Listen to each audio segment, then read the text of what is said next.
أعوذ بالله من الشيطان الرجيم. بسم الله الرحمن الرحيم. الحمد لله رب العالمين. الحمد لله الذي علا في توحده ودنا في تفرده وجل في سلطانه وعظم في أركانه وأحاط بكل شيء علما وهو في مكانه وقهر جميع الخلق بقدرته وبرهانه. حميدا لم يزل محمودا لا يزال ومجيدا لا يزيد مبدعا ومعيدا. ثم الصلاة والسلام على النبي الأمي المكي المدني القرشي الهاشمي أبي القاسم محمد اللهم صل على محمد وآل محمد وعلى أهل بيته الطيبين الطاهرين لا سيما بقية الله الأرضين بمقدمه الفداء. أما بعد. قال الحكيم في قرآنه الكريم: بسم الله الرحمن الرحيم. يخرج الحي من الميت ويخرج الميت من الحي. قرآن کی مختصر آیت کی تلاوت کرنے کا شرف حاصل کیا. سورہ روم کی آیت نمبر 19. جس طرح باقی بزرگان اور علماء نے یکم رمضان سے آج تک تربیت کے موضوع کے اوپر گفتگو بہتر انداز میں کی، بندہ عقل بھی آج انشاءاللہ تربیت کے موضوع کے اوپر مختصر گفتگو کر کے آپ لوگوں کی خدمت تمام کرتا ہوں. اس آیت میں خداوند متعال ارشاد فرما رہا ہے: یخرج الحی من المیت. خداوند متعال. اور اس آیت کی تفاسیر میں علماء نے متعدد تفاسیر بیان کی ہیں. ایک تفسیر اس کا بیان یہ کیا ہے کہ اس کا جو ہے اس آیت کی تفسیر یہ ہے کہ دنیا میں انسان کو یہاں سے مرنے کے بعد خداوند متعال آخرت میں پھر سے دوبارہ زندہ کیا جائے گا. اس سے مراد یہ ہے. دوسرا جو تفسیر علماء نے کیا ہے، اس سے مراد انہوں نے یہ کیا کہ مردہ زمین سے یعنی بنجر زمین سے بہترین نباتات جو ہے انسان حاصل کر سکتے ہیں، اور اسی طرح جو ہے بہترین زمین اچھی زمین سے بیکار قسم کے نباتات حاصل اور اگ سکتے ہیں نباتات. اور ایک تفسیر جو علماء نے کیا ہے اس میں یہ کیا ہے کہ مومن سے کافر پیدا ہو سکتے ہیں، اور اسی طرح کافر سے مومن پیدا ہو سکتے ہیں. کافر کے خاندان سے مومن اور متقی شخص جو پیدا ہو سکتے ہیں. اسی طرح ایک مومن کے گھرانے سے اور ایک علماء کے گھرانے سے، اور اسی طرح جو ہے ایک دیندار گھرانے سے بے دین شخص، بے دین کوئی بچہ جو ہے یہاں پہ پیدا ہو سکتا ہے. علماء نے متعدد ان کی تفاسیر کی ہے. اور جس طرح انسان کہ ہاں اگر انسان اپنے بچے کی تربیت نہ کرے، اپنے بچوں کی اولاد کی تربیت نہ کرے، تو اس غلط فہمی میں رہے کہ میں جو ہے ڈاکٹر ہوں لہٰذا میرا جو ہے بچہ ڈاکٹر بنے گا. یہ انسان کی ایک غلط فہمی ہے. لہٰذا انسان کو اپنے آپ جس طرح خود ایک دیندار ڈاکٹر ہیں تو اس کو چاہیے کہ اپنے بچے کی تربیت کرے، دیندار ڈاکٹر بنائیں.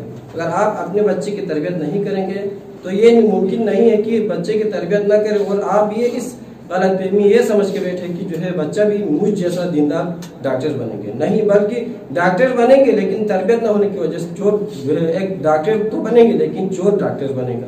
وہ ڈاکٹر ہوگا لیکن چور ہوگا. اسی طرح آپ جو ہے اپنے خود جو ہے ایک دیندار جو ہے انجینئر ہو لیکن آپ اپنے آپ بچے کی تربیت نہ کریں اور یہ اس جو ہے غلط فہمی میں رہے کہ میں جو ہے دیندار جو ہے انجینئر ہوں لہٰذا میرا بچہ بھی انجینئر بنے گا، دیندار انجینئر بنے گا، دین کی خدمت کرنے والا بنے گا. یہ آپ کی غلط فہمی. لہٰذا آپ کو بچے کی تربیت کرنا ضروری ہے. اگر آپ اپنے بچے کی تربیت نہیں کریں گے تو ممکن ہے انجینئر بنے لیکن وہ انجینئر جو ہے چور جو ہے انجینئر بنے، اور وہ انجینئر جو ہے دین کی جو ہے مضر جو ہے اور خطرناک جو ہے انجینئر بنے، اور دین کے مخالف جو ہے انجینئر بن سکتا ہے. اسی طرح آپ جو ہے عالم دین ہو لیکن آپ اپنے بچے کی تربیت نہ کریں تو ممکن کہ آپ کے گھر سے جو ہے وہی بچہ آپ کے جو ہے دشمن نکلے، وہی بچہ جو ہے دین کے مخالف نکلے. لہٰذا اہم چیز جو ضروری ہے معاشرے میں ضروری ہے کہ بچے کی تربیت کریں. امام صادق علیہ السلام فرماتے ہیں کہ ایما ناشئ نشأ في قوم ثم لم يؤدب على معصية فإن الله عز وجل أول ما يعاقبهم فيه أن ينقص من أرزاقهم۔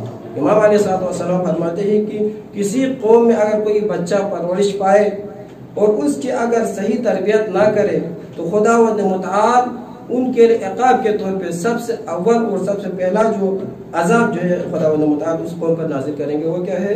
اَيَنْقُصَ مِنْ أَرْزَاقِهِمْ، ان کے رزق میں کمی کریں گے۔ بس اس سے ہمیں معلوم ہو جاتا ہے کہ تربیت اور جو ہے اقتصاد میں کس طرح جو ہے رابطہ ہے، کس طرح ایک روابط ہے، کس طرح جوڑ ہیں۔ یعنی اگر آپ اپنے بچے کی تربیت نہیں کریں گے تو وہ جو ہے اس بچے کی جو ہے صحیح تربیت نہ کرنے کی جو سبب سے کیا ہے آپ کے رزق میں کمی آ سکتی ہے۔ لہٰذا ہمیں معلوم ہو جاتا ہے کہ اس روایت کے ذریعے کہ اگر جو ہے رزق میں کمی ہونے کے اسباب میں بہت سارے اسباب ہو سکتے ہیں، لیکن ان میں سے ایک سبب کیا ہے؟ بچے کی جو ہے صحیح تربیت نہ کرنا۔ لہٰذا انسان کو چاہیے، ہر ایک کو جو ضروری ہے، ہر ایک کے اوپر یہ ذمہ داری ہے کہ اپنے بچے کی صحیح تربیت کرے۔ لہٰذا اس روایت میں امام صادق علیہ السلام نے فرمایا کہ بچہ فقط جو ہے پیدا ہونا کافی نہیں ہے، اپنے بچے خاندان میں بچہ پیدا کرنا کافی نہیں ہے، بچے بچیوں کو جو ہے پیدا کر کے خاندان بڑھانا یہ کافی نہیں ہے، بلکہ اپنے بچوں کی تربیت نہ کرنے کی صورت میں فقط معاشرہ خراب نہیں ہوگا بلکہ معاشرہ خراب ہونے کے ساتھ ساتھ اپنے رزق میں بھی کمی کا سبب بن سکتے ہیں۔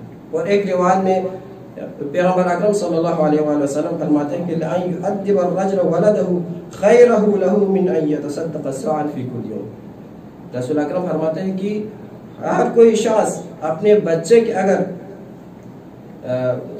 اپنے بچے کی تربیت کریں گے تو اس بچے کی تربیت کرنے کا جو ہے ثواب اور اس کا مقدار ہے کہ فرماتے ہیں کہ ہر دن 100 صدقہ دینے سے اس بچے کی تربیت کرنا جو ہے زیادہ بہتر ہے۔ لہٰذا جو انسان سمجھتے ہیں کہ میں نے صدقہ دے دیا، میں نے خیرات دیا، اسی کے اوپر فخر کرتے ہیں، لہٰذا ان کے لیے جو ہے ایک پیغام ہے کہ فقط صدقہ دینا کافی نہیں ہے بلکہ صدقہ سے بڑھ کر اس ماہ بالخصوص ماہ مبارک رمضان میں آپ صدقہ دے کے فخر کرتے ہیں، اس سے صدقہ دینے سے بہتر ہے کہ آپ اپنے بچے کی تربیت کریں۔ پیغمبر اکرم کا اس روایت میں یہ آپ کے لیے پیغام ہے کہ ماہ بالخصوص ماہ مبارک رمضان میں آپ صدقہ دے کے خوش ہیں تو اور اپنے بچوں کو بچوں کی اگر صحیح تربیت نہیں کرتے ہیں اور بچوں کی تربیت نہیں کر رہے، بچوں کو اپنے ہاتھ پر چھوڑ رہے ہیں تو لہٰذا یہ آپ کا صدقہ دے کے خوش ہونا یہ آپ کی غلط فہمی ہے، بلکہ اگر آپ صدقہ نہیں دے سکتے لیکن آپ نے اپنے بچے کی صحیح تربیت کی ہے تو یہ آپ کے لیے جو ہے خوش نصیبی اور یہ آپ کے لیے خیر ہے اس صدقے سے۔ لہٰذا ہم نے جو ہے معاشرے میں دیکھنا ہے، یہ ساری چیزیں ہم نے دیکھنا ہے۔ اور ایک روایت میں امام علیہ السلام فرماتے ہیں کہ بچے کے جو ہے حقوق جو ہے والدین کے اوپر 3 حق ہیں۔ پہلا آپ فرماتے ہیں کہ اس کو چاہے کہ اس جو ہے بچے کے لیے ایک بہترین اور دیندار ماں کا انتخاب کرنا۔ اب اس روایت میں 3 چیزیں بیان کی، اور دوسرا اس کے لیے بہترین نام کا انتخاب کرنا، اور تیسرا جو بتایا کہ بہترین ادب سکھانا، صحیح جو ہے معنی جو ہے اسلامی طور طریقے سے اس کو ادب سکھانا۔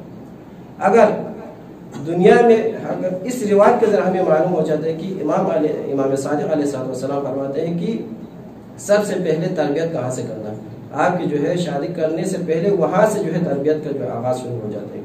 اور آج کل کے دنیا میں دیکھتے ہیں کہ آیا اس انداز میں جس طرح امام صادق علیہ السلام نے فرمایا اسی انداز میں ہم تربیت کر رہے ہیں؟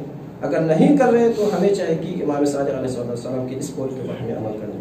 اور اسی طرح جس طرح پیغمبر اکرم نے فرمایا کہ صدقہ دینے سے جو بہتر ہے وہ کیا ہے؟ اولاد کی تربیت کرنا ضروری ہے۔ لہٰذا اسی طرح امام صادق کا جو روایت جو ہم نے آپ کے خدمت میں بیان کیا کہ فرمایا کہ قوم میں اپنی جو ہے خاندان میں بچہ کرنا کافی نہیں ہے بلکہ اس بچے کی ادب سکھانا ضروری ہے۔ اگر ادب نہیں سکھائیں گے تو وہی ادب نہ سکھانے کی وجہ سے کیا ہے اس کے رزق میں جو ہے کمی آ سکتے ہیں۔ لہٰذا رزق میں کمی ہونے کا جو سبب ہے وہ بھی جو ہے وہی بچے کی جو ہے عدم جو ہے اور صحیح معنی میں جو ہے تربیت نہ کرنا ہے۔ لہٰذا ہر ایک کے اوپر یہ نہ سمجھے کہ آپ جو ہے مدرسے میں اور جو ہے سکولوں میں مربی ہے، اساتذہ ہے، ان کی جو ہے تربیت کرنا ضروری، بلکہ ہر ایک کے اوپر ذمہ داری ہے، والدین کے اوپر ذمہ داری ہے تربیت کرنا۔ اور اسی طرح جو ہے تربیت کرنے کے جو موقع محل ہے ہر ایک کے اوپر اپنے حساب سے ذمہ داری لاگو ہوتے ہیں۔ لہٰذا ہر ایک اپنی ذمہ داری سے بچوں کی تربیت کریں گے تو دنیا میں بھی آپ کے لیے جو ہے خوش نصیبی ہے، دنیا میں بھی آپ کامیاب ہوں گے، آخرت میں بھی آپ کامیاب ہوں گے۔ انہی کلمات کے ساتھ خدا کی بارگاہ میں دعا کروں، خدا ہم سب کو علوم علی محمد حاصل کر کے بچوں کی تربیت کرنے کی توفیق عطا فرما، دنیا میں تمام شان علی بن ابی طالب کی حفاظت فرما، آخر میں ہمارے آخری بچت کے ضرور میں تاج عطا فرما۔ السلام علیکم ورحمۃ اللہ۔